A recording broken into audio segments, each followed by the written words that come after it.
E aí, pessoal? Espero que estejam todos bem. Bem-vindos a mais uma aula de mecânica clássica. Até agora, nós colocamos na mesa 4 postulados. E a ideia de colocar esses postulados é, claro, uma abordagem axiomática da mecânica clássica. E uma abordagem axiomática tem uma grande vantagem.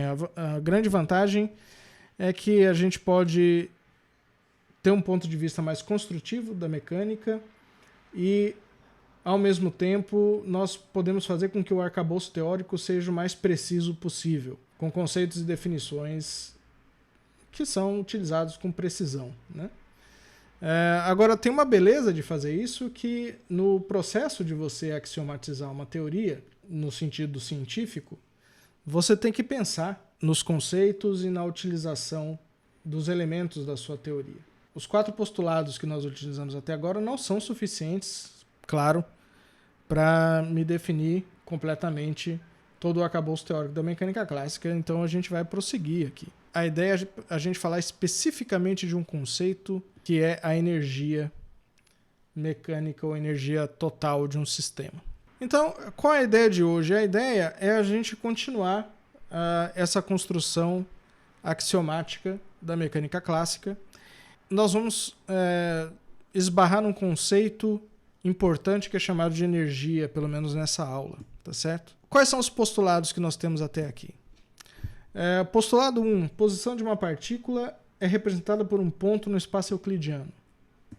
Postulado 2, a distância entre duas partículas é representada pela distância euclidiana em R3. Lembra? Generalização do teorema de Pitágoras. Postulado 3, o movimento de uma partícula é representado por uma curva, ou nós vamos chamar também de trajetória, no espaço euclidiano. Essa trajetória tem que ser suave, ou seja, eu preciso poder diferenciar a minha curva pelo menos 2 vezes. Postulado 4, o tempo é representado pelo parâmetro das curvas em R3 e tem 3 propriedades: homogeneidade, invariância do intervalo de tempo entre observadores e crescimento monotônico. Homogeneidade é a propriedade de poder escolher a origem do tempo dependendo do meu observador, ou seja, eu aciono o relógio a hora que eu quiser. Invariância do intervalo de tempo significa que 2 observadores vão sempre concordar com o ΔT, ou seja, com a diferença de tempo entre 2 eventos. E o crescimento monotônico significa que o tempo sempre vai para frente de forma uniforme. Então, o que nós vamos fazer agora? Esses 4 postulados não são suficientes para a gente construir a mecânica clássica, a gente vai precisar de mais postulados. Mas o que a gente precisa agora é de postulados que nos digam como uma partícula ou um sistema físico desenvolve suas trajetórias. Como é que nós vamos trabalhar com essa ideia? A ideia é a seguinte: bom, vamos supor que eu estou falando de um sistema físico. Portanto, eu tenho um conjunto de observáveis que eu posso medir sobre o sistema físico. Esse conjunto de observáveis pode ser massa, carga elétrica, que são os observáveis intrínsecos, ou observáveis extrínsecos, como posição, velocidade, aceleração, que foi o que nós vimos até agora. Só que a ideia de definir como é que a partícula executa a sua trajetória é dizer o seguinte: que eu vou ter um conjunto de observáveis específico de cada sistema físico que não varia à medida que a partícula executa o seu movimento. Ou seja, eu tenho um conjunto específico de observáveis físicos denominados invariantes dinâmicos, que são observáveis extrínsecos, eles não serão observáveis intrínsecos, e esses observáveis eles se mantêm inalterados à medida que a partícula vai desenvolvendo a trajetória, ou seja, à medida que o tempo passa. Então, os invariantes dinâmicos eles serão quantidades físicas que não mudam seu valor à medida que o tempo passa e a partícula desenvolve sua trajetória. Foi exatamente o que eu falei. Agora, é importante agora a gente discutir um invariante muito fundamental, que é o conceito de energia. Então, dependendo da situação do sistema, a energia de um sistema vai ser um desses invariantes. Dentro da literatura em mecânica clássica, principalmente no ensino, né, os livros, textos de mecânica clássica, eles atribuem a energia a uma capacidade de movimento. As definições que a gente conta são muito limitadas. Então, eu vou definir energia da seguinte maneira. Eu vou dizer o seguinte. Primeiro, que energia tem que ser uma quantidade conservada por rotações e translações. Portanto, ele é um observável escalar.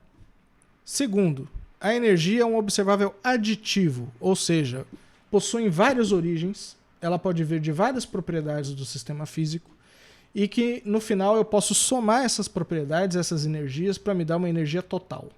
Eu sempre tenho alguma coisa desse tipo. A energia total é a soma das energias constituintes de determinado sistema. De onde vem a energia? Primeiro, eu tenho energia que vem do movimento do sistema com relação a determinado sistema referencial, ou seja, determinado observador com sistema de coordenadas. Outra origem da energia. Se eu estiver lidando com sistemas de partículas, porque é o que eu tenho até agora, ou eu tenho partículas ou sistemas de partículas, o movimento das partículas internas constituintes do sistema também me dá uma contribuição para a energia. E essa energia é de origem também termodinâmica, a gente vai falar daqui a pouco. Essa energia é chamada de energia interna. A outra origem para a energia total no sistema é a possível interação desse sistema com outros sistemas físicos externos. Tá certo? Essa é a contribuição da energia externa do sistema. Por exemplo, uma partícula no campo gravitacional da Terra. Uma partícula se movimenta sempre na superfície da Terra sob a influência da interação com o planeta. Essa interação é de origem gravitacional e, portanto, ela tem uma energia. Alerta de spoiler, essa energia é chamada de energia potencial. Eu também tenho, se eu estou falando de sistemas de partículas, interações entre as partículas internas do sistema. Por exemplo, se as partículas internas do sistema tiverem carga elétrica, elas vão interagir entre si eletromagneticamente. Então, essa interação também me dá um conteúdo de energia. Algumas origens não mecânicas da energia, por exemplo, a energia intrínseca devido à existência da massa. Essa provavelmente é a equação mais famosa da física. Foi quando Einstein descobriu que toda partícula tem um conteúdo de energia proporcional à sua massa. Aí a constante de proporcionalidade é a velocidade da luz ao quadrado. Essa energia intrínseca ela tem pouca relevância para a mecânica clássica, porque, na verdade, em mecânica clássica, o que nós medimos não é a energia absoluta de um sistema, mas a diferença de energia.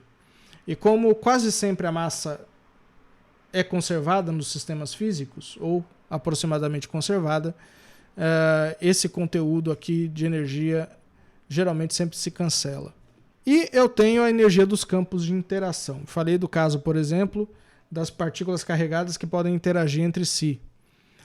Não tem só uma energia de interação das partículas, tá certo? Eu também tenho a energia, por exemplo, do campo eletromagnético. O próprio campo eletromagnético tem energia. Quando duas partículas com carga estão interagindo entre si, todo o espaço ao redor dela está cheio de energia devido à existência dos campos de interação, no caso campos elétricos e magnéticos, tá certo? Agora esses dois últimos aqui, a origem é não mecânica, ou pelo menos não da mecânica clássica. A energia intrínseca é chamada de energia de repouso, e ela é uma energia que aparece na relatividade restrita. Então a energia aparece nesses contextos, e possivelmente em outros agora que eu não estou me lembrando, tá certo?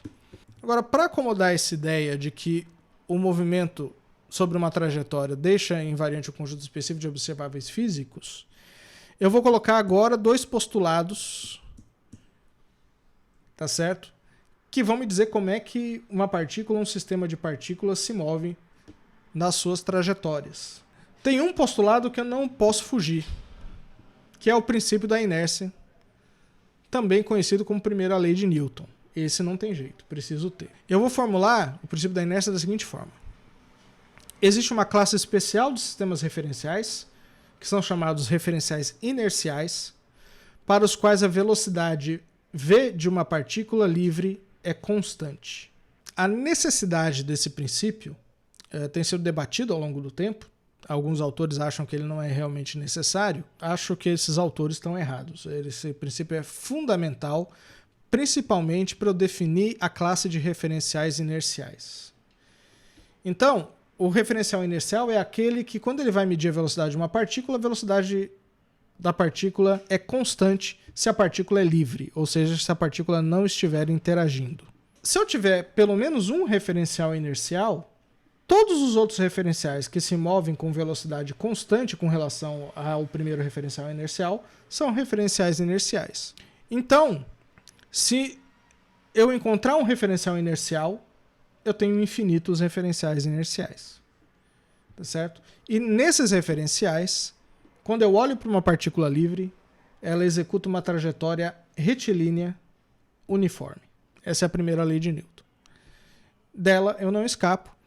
E a importância dos referenciais inerciais vai ser o fato de que, embora alguns observáveis que nós vamos definir sejam invariantes por rotações e translações e por evolução temporal de determinada curva, eles ainda podem depender do tipo de referencial. Mas nós vamos nos ater a observáveis que são invariantes mudando de referencial inercial para referencial inercial.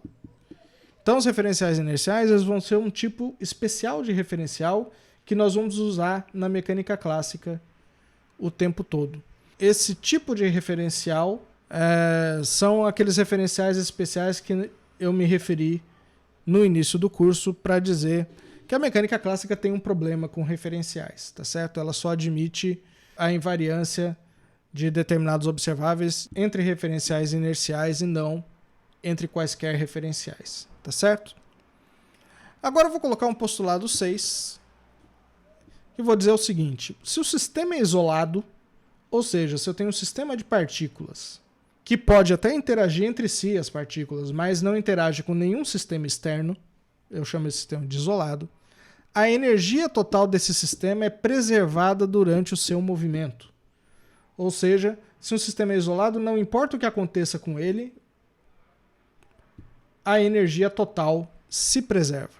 Então, a questão toda se resume ao seguinte: uma vez que eu escolho um referencial inercial para fazer medidas sobre um sistema, primeiro, se eu estiver fazendo medida sobre uma partícula e a partícula for livre, a velocidade da partícula é um invariante dinâmico vetorial.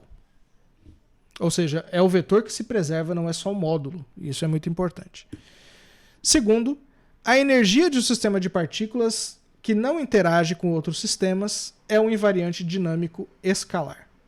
Volta aqui. Então, é isso. Agora nós temos 6 postulados.